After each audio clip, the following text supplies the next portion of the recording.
ان الفاظ میں موجود سختی کو محسوس کرتے ہوئے اس منظر اور ماحول کو ذہن میں لائیے جب یہ آیات بطور اعلان عام پڑھ کر سنائی جا رہی ہوگی، اور اندازہ کیجئے کہ ان میں سے ایک ایک لفظ اس ماحول میں کس قدر اہم اور پرتاثیر ہوگی۔ اس اجتماع میں مشرکین بھی موجود تھے، ظاہر سی بات ہے، ابھی تو حج جو ہے مشرکین اور مسلمان سب نے مل کر کیا، تو جب حضرت علی یہ آیتیں پڑھ رہے ہوں گے تو مشرکین بھی سن رہے ہوں گے کہ ان کو پکڑو، ان کو قتل کرو جہاں بھی پاؤ، تو ان کی کتنی رسوائی ہوگی اس وقت۔ تو اس کو ہم اس آیت کو پڑھ کے سمجھ سکتے ہیں کہ ان کی کیا فیلنگ ہوگی۔ یعنی آیات جو ہے یہ بطور اعلان عام پڑھ کر سنا دیں، حضرت علی کو کہا گیا، اور اس لیے کہ عرب کے رواج کے مطابق کسی بڑی شخصیت کی طرف سے اگر کوئی اہم اعلان کرنا مقصود ہوتا تو اس شخصیت کا کوئی قریبی یا عزیز یا رشتہ دار ہی ایسا اعلان کر سکتا تھا۔ جب حضرت علی رضی اللہ عنہ قافلہ حج سے جا کر ملے، یعنی جب رسول اللہ صلی اللہ علیہ وسلم نے حضرت علی کو دوڑایا کہ آپ جائیے اس قافلہ میں ملیے جو حضرت ابوبکر گئے حج کرانے کے لیے، تو حضرت علی جب اس قافلہ کے پڑاؤ میں جا کے ملتے ہیں، امیر قافلہ اس وقت حضرت ابوبکر ہوتے ہیں۔ جو ہی حضرت علی آپ سے ملے تو آپ رضی اللہ عنہ یعنی حضرت ابوبکر نے پہلا سوال کیا کیا؟ ان کا پہلا سوال ہی یہی تھا، امیر او مأمور، کہ آپ امیر بن کر آئے ہیں یا مامور بن کر آئے ہیں؟ تو حضرت علی نے کہا کہ نہیں، امیر تو آپ ہی ہیں، میں مامور ہوں، یعنی حج جو ہے آپ ہی کروائیں گے، مجھے بس اللہ کے رسول نے بھیجا ہے اپنی جگہ میں، یعنی اپنی جگہ میں مجھے یہ کہنے کے لیے بھیجا ہے۔ تو حضرت ابوبکر نے حضرت علی نے کہا کہ آپ ہی امیر ہیں اور میں مامور ہوں، میں مامور کی حیثیت سے بیٹھوں گا۔ اس پر حضرت علی نے یعنی اس پر حضرت ابوبکر نے جواب دیا کہ ٹھیک ہے، آپ جو ہے یوم النحر کے دن یہ اعلان عام کر دیجیے گا۔ البتہ حج کے اجتماع میں آیات الہی پر مشتمل اہم اعلان رسول اللہ کی طرف سے میں کروں گا۔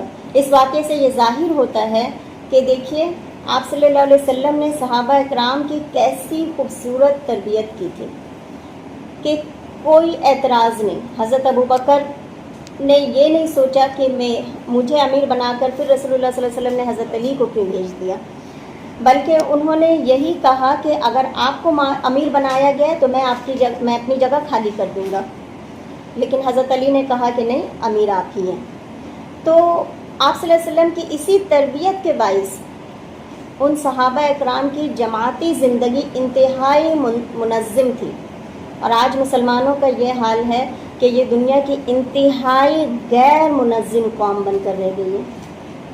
فَإِن تَابُوا، پھر اگر وہ توبہ کر لیں، وَأَقَامُوا الصَّلَاةَ وَآتَاوُا الزَّكَاةَ، نماز قائم کر لے، زکوٰۃ دے، فَخَلُّوا سَبِيلَهُمْ، تو ان کو کچھ نہ کہو، ان کا راستہ چھوڑ دو۔ ان اللہ غفور الرحیم، بے شک اللہ بھی غفور الرحیم ہے۔ یعنی اگر وہ شرک سے تائب ہو کر مسلمان ہو جائے، صرف زبانی نہیں بلکہ مسلمان ہونے کی شرط لگائی گئی کہ وہ نماز بھی قائم کریں گے، زکوٰۃ بھی ادا کریں گے، تو پھر ان سے کوئی مواخذہ آپ نہیں کیجیے گا۔ تو یاد رکھیے، اسلام کفر کو مٹانا چاہتا ہے، کافر کو نہیں۔ مہلت اس لیے دی گئی کہ شاید وہ مسلمان ہو جائے۔ صرف منہ سے اسلام قبول کرنا تو کافی نہیں، بلکہ ان کو نماز بھی پڑھنی ہوگی اور زکوٰۃ بھی ادا کرنی ہوگی۔ آپ دیکھیے کہ یہ وہ مشرکین قوم ہے جنہوں نے مسلمانوں کے ساتھ جنگیں کی، جنہوں نے مکہ میں مسلمانوں پر ٹارچر کیا، جنہوں نے مکہ میں پیچھے رہ جانے والے مسلمان رشتہ داروں کے ساتھ کتنا ظلم و ستم کیا۔ لیکن اسلام کا جسٹس دیکھیے کہ اگر یہ بدلنا چاہ رہے ہیں، اگر یہ معافی مانگنا چاہ رہے ہیں، اگر یہ پلٹنا چاہ رہے ہیں، تو ان کو اللہ کی آیات سناؤ اور اس کو اسلام میں داخل کر لو۔ اب آؤٹ آف کانٹیکسٹ آیت کو پڑھ کر کوئی بھی نان مسلم کیا کہتا ہے کہ ان کے اسلام میں جو ہے، اسلام جو قبول نہ کرے اس کو پکڑو، اس کو مار دو، اس کو قتل کر دو، ایسی بات نہیں ہے۔ اسی لیے کہا جاتا ہے نا کہ آیت کو پورا شروع سے پڑھنا چاہیے،